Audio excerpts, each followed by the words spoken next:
Ce que je vais te montrer maintenant, c'est un retournement complet de situation. Des murs qui déferlent sur l'Europe. Pendant qu'on te raconte que l'Europe parle de solidarité, de valeurs et de décisions communes, dans l'ombre, il se passe quelque chose de totalement différent. Trump a confirmé hier soir que Poutine et Zelensky négocient. Point final. Sans l'Europe, sans l'UE, sans droit de parole. Et maintenant, voici le coup de génie. L'Europe doit pourtant payer. Pas des millions ni des milliards, mais 1,5 trillion. Oui, tu as bien entendu.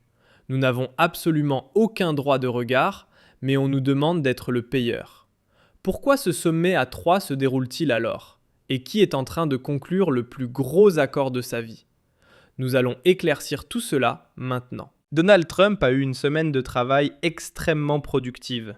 Et après son accord réussi sur le Groenland, il a pu annoncer fièrement hier soir que la rencontre trilatérale entre Poutine, Trump. Ce que je vais te montrer maintenant, c'est un retournement complet de situation.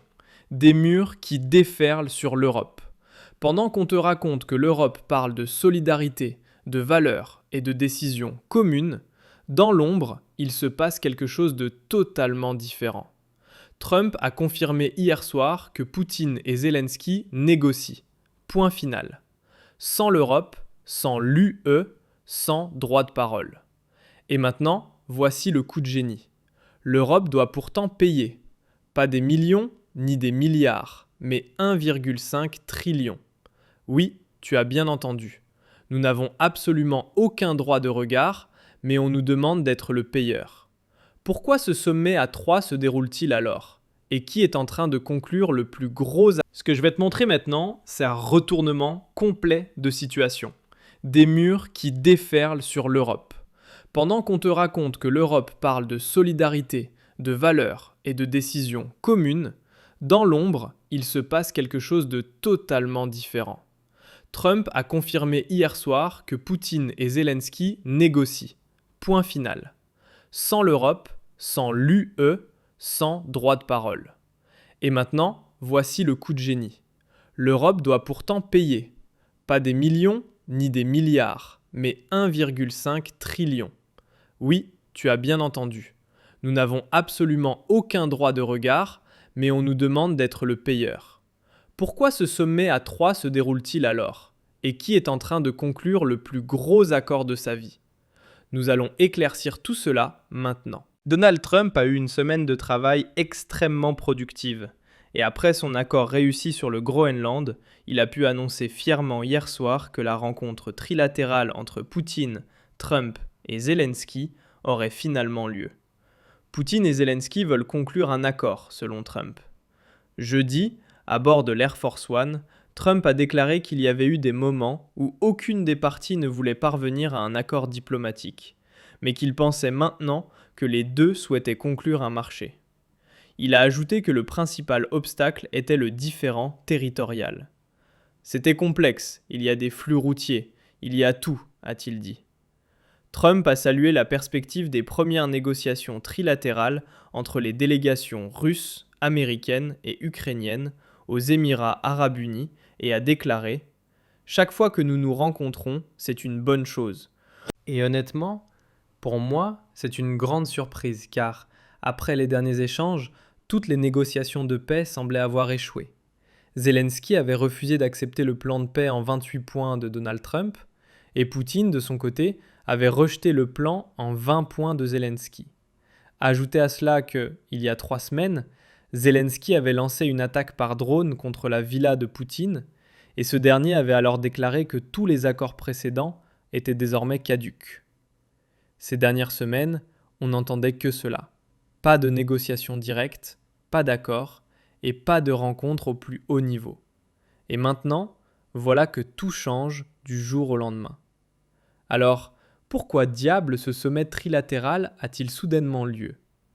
La raison va sûrement vous surprendre, mais on va y revenir dans les détails, car cette nouvelle rencontre n'est ni symbolique, ni une opération de communication.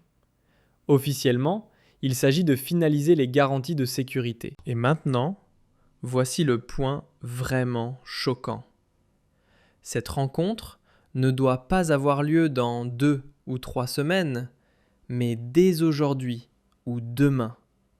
France 24 a écrit : les États-Unis, la Russie et l'Ukraine tiendront des discussions sur la sécurité aux Émirats arabes unis après la rencontre avec Poutine. Des responsables ukrainiens, américains et russes se rencontreront vendredi aux Émirats arabes unis pour des discussions sur la sécurité, a indiqué le Kremlin. Avant cela, des négociateurs américains de haut niveau ont rencontré le président Poutine à Moscou pour discuter d'un plan soutenu par Washington pour mettre fin à la guerre en Ukraine. Il a été convenu que la première réunion du groupe de travail trilatéral sur les garanties de sécurité aurait lieu aujourd'hui à Abu Dhabi, a ajouté le conseiller de Poutine, Utshakov. Et maintenant, accroche-toi. Nous sommes vraiment déterminés à régler ce conflit par voie politique et diplomatique, a-t-il déclaré, ajoutant que d'ici là, la Russie poursuivra ses objectifs sur le champ de bataille. Donc, officiellement, il y a déjà aujourd'hui la première rencontre trilatérale où les garanties de sécurité seront discutées.